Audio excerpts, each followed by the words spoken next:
REED-BBS. BBS. Black Burke Sugar, Bachelor's in Boxing Studies. Television! Fred Sanford of the Fistic Arts. When all is said and done, there's nothing left to say or do.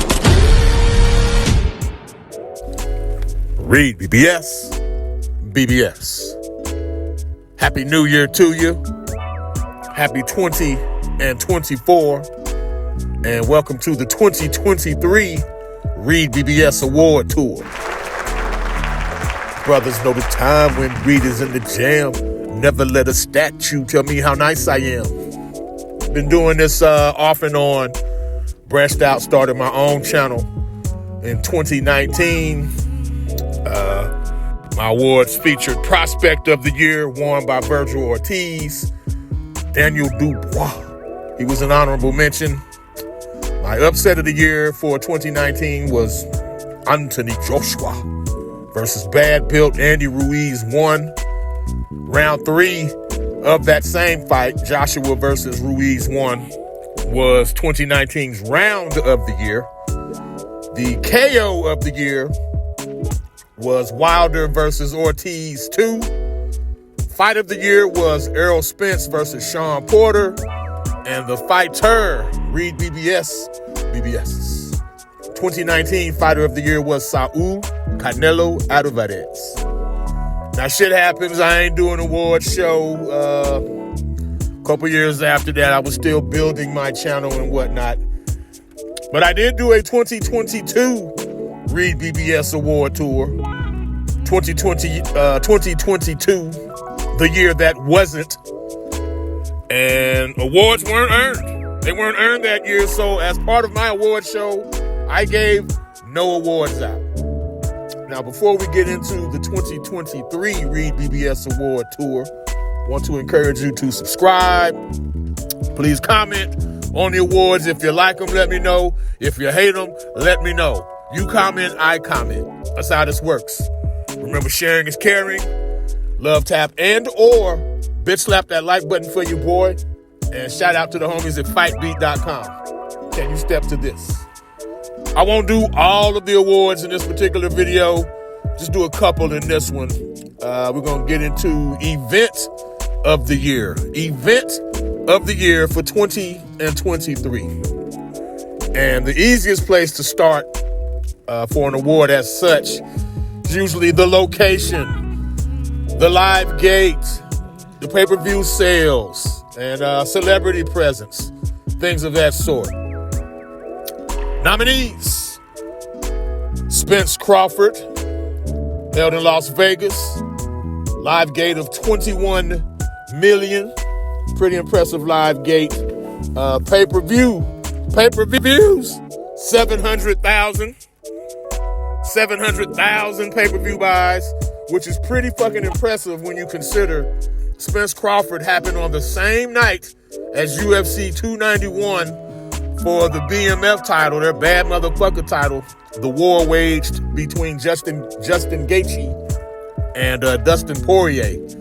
And that pay-per-view did 750K on its fucking own. So the same night you had a UFC pay-per-view do 750K pay-per-view buys. And then you had Spence Crawford doing 700K on its own. So impressive considering that, and who knows how much more Spence Crawford could have done had it been a standalone pay-per-view that night. But it's not 2023's Events of the Year per REED-BBS. Tank versus Ryan. Gervonta Davis versus the Ride Guy, King Ride, Ryan Garcia. Again, held in Las Vegas, also known as Lost Wages, Nevada. The live gate was 22.8 million. And they had 1.2 million pay-per-view sales, pay-per-view buys. Biggest fight of the year, right? 2023. Seems to be on paper. Which brings me to, drum roll please, the REED-BBS 2023 Events of the Year. Where's the envelope?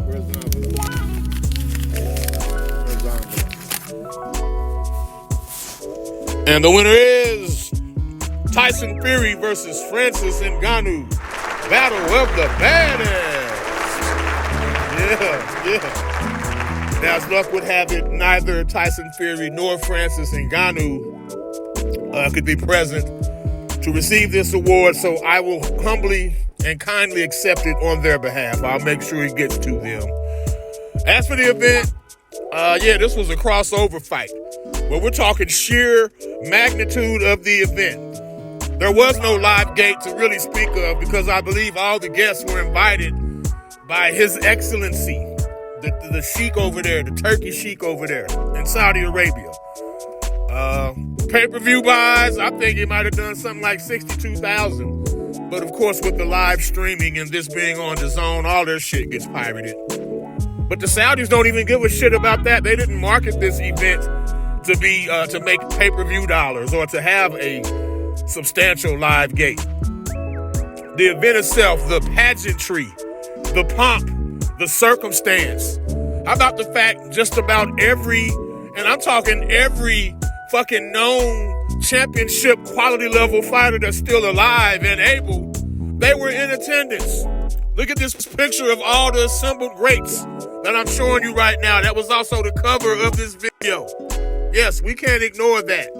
The sheer magnitude of that event is felt right there in that picture. Sometimes a picture speaks 1,000 fucking words. And after the fact, after the event itself, that's all they talked about. The ring lifting up out the floor and shit. The ring walks. Then the fight itself. And then afterwards, hell, people were still talking about this event. So yeah, 2023's event of the year, I'm giving it to Fury versus Ngannou, Battle of the Baddest. Again, comment if you like it or if you don't like it. And before we get out of here, 2023 Trainer of the Year, we're going to give that to Brian Bo-Mac McIntyre. Well done, Bo-Mac. Bo-Mac, he's been, he wasn't able to join these type of reindeer games in the past. It's always been a Robert Garcia or Freddie Roach or Derek James as of late. But this year, it's Bo-Mac's time. We got to give him his flowers while he's alive. The work my man did with Bud Crawford in the aforementioned Spence fight and working on Bud's power jab, because as soon as they nullified Spence's southpaw jab, the fight was virtually a wrap. It was chutch, as we say down here in the South. But in addition to that, Bo-Mac has Chris Eubank Jr., who avenged a KO loss to Liam Smith by KOing Liam Smith in the same fucking year. Bo-Mac has Keyshawn and Kelvin, the Davis brothers. Keyshawn How High Davis. And he's got that Kazakh junior welterweight whose name escapes me. But yeah, REED-BBS's 2023 Event of the Year, Tyson Fury versus Francis Ngannou. REED-BBS's 2023 Trainer of the Year, Brian Bo-Mac McIntyre. When all is said and done, there's nothing left to say or do.